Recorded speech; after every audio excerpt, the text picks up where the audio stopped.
Natal, é Natal, é Natal, é Natal, é Natal para todos. Está na nós, está na nós, está na nós. Está a gravar, está a gravar. Vamos para o Natal, vamos para o Natal.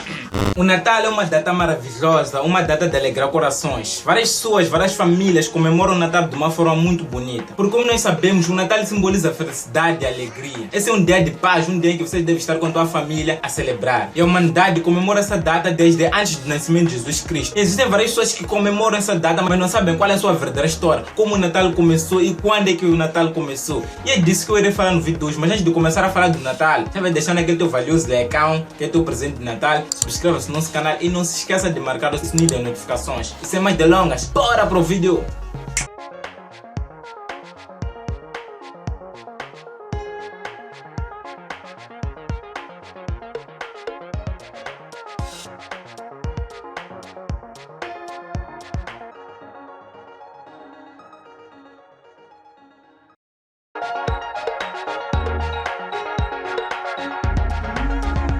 Olá pessoal, eu chamo Rito. O vídeo de hoje é uma história. Então senta aí na sua cadeira, leva a tua pipoquinha, leva o teu frango, leva o teu pedaço de peru, qualquer coisa que você tenha aí, o seu refrigerante ou algo do tipo. E sente na cadeira com seu familiar, com seu amigo, com seu primo e assista esse vídeo até o fim, porque esta história vai te deixar muito feliz com essa data de hoje, que é dia 25 de dezembro. E para conhecer melhor essa história do Natal, vamos começar logo do início. O início.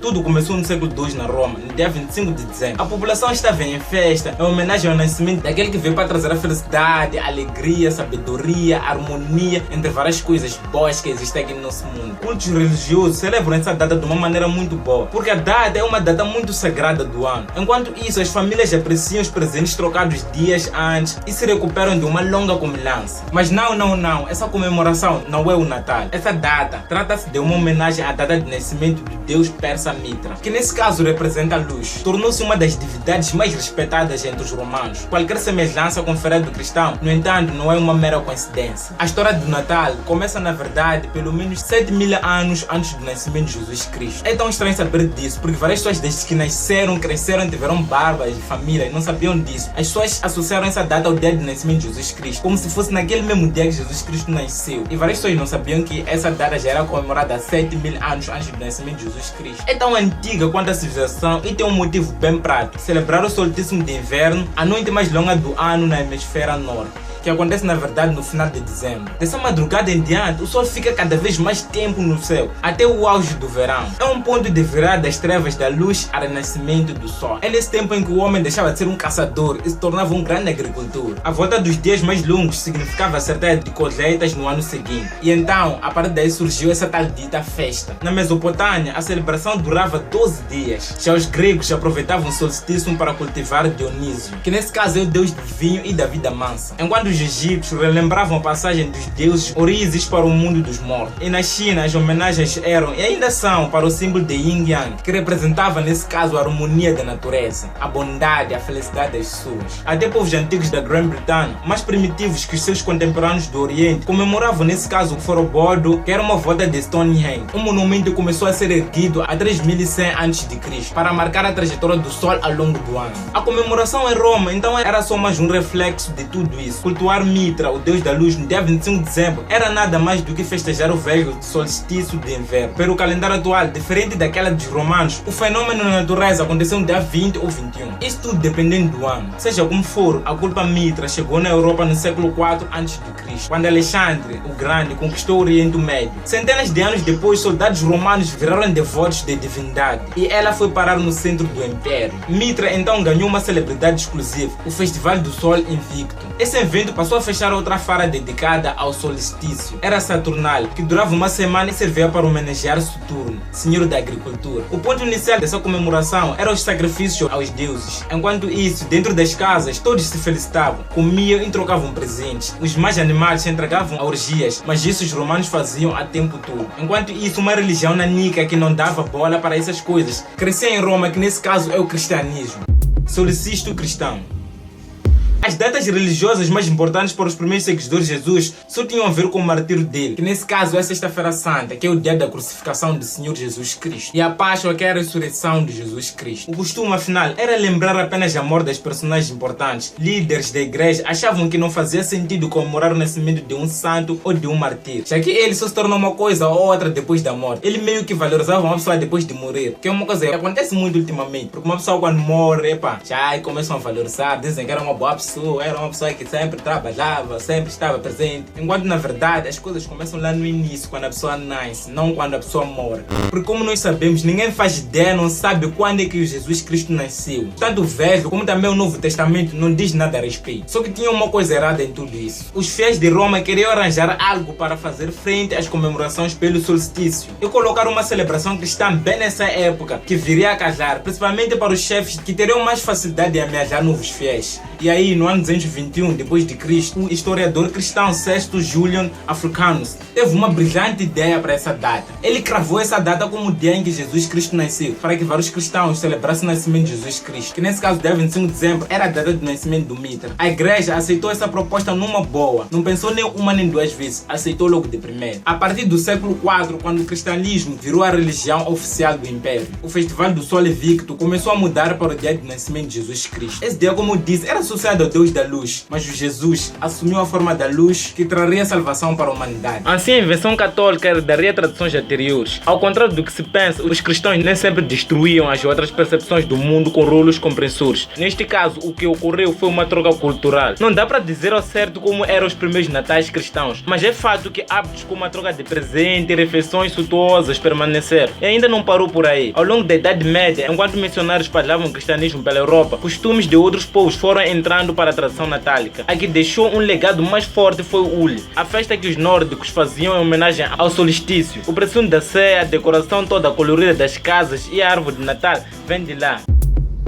Nascimento do Papai Noel. O Papai Noel nasceu na Ásia Menor, no século IV. 3 moças da cidade de Mira, onde hoje fica na Turquia, estavam na pior. O pai delas não tinha um gado para puxar pelo rabo, e as garotas só viam um jeito de sair da miséria, entraram com o ramo da prostituição. Foi então que numa noite de inverno, um homem misterioso jogou um saquinho cheio de ouro pela janela. Alguns dizem que foi pela chaminé, e de imediatamente esse homem sumiu. Na noite seguinte atirou outro, depois mais outro, um para cada moça. Aí as meninas usaram ouro como dote de casamento. Não dava para arranjar um bom marido na época sem pagar por isso. E viveram felizes para sempre, sem um fantasma de entrar para a vida, digamos nós de uma forma profissional. Tudo graças ao sujeito dos saquinhos. O nome dele era Papai Noel. O tal benfeitor era um homem de carne e osso conhecido como Nicolau de Mir, que era um bispo da mesma cidade em que as moças se encontravam. Não existiam registros históricos sobre a vida dele, mas lenda é que não falta. Nicolau seria um ricaço que passou a vida dando presente para os pobres. Histórias sobre a generosidade do bispo, como essa das moças que escaparam do bordel, ganharam status de mito. Logo atribuíram toda a sorte de milagres a ele. E o século após sua morte, o bispo foi canonizado pela Igreja Católica. Virou São Nicolau. O São Nicolau é um santo multiuso, padroeiro das crianças, dos mercados e dos marinhos, que levavam sua fama de bonzinho para todos os cantos do velho continente. Na Rússia e na Grécia, Nicolau virou santo número 1, a Nossa Senhora Aparecida deles. No resto da Europa, a imagem benevolente do bispo de Mira se fundiu com as tradições do Natal e ele virou o presenteador oficial da data. Na Grã-Bretanha, passaram a chamá-lo de Father Christmas, que nesse caso é o Papai Natal. Os franceses cunharam Père Noël, que quer dizer a mesma coisa e deu origem ao nome que usamos hoje. Na Holanda, o Santo Nicolau teve o nome encurtado para Sinterklaas e o povo dos Países Baixos levou essa versão para a colônia holandesa de Nova Amsterdão, que é a atual Nova York no século XVII. Daí a Santa Claus que os Yankees adotaram depois. Assim, o Natal que a gente conhece ia ganhando o mundo, mas nem todos gostaram da ideia. Tio Patinhas.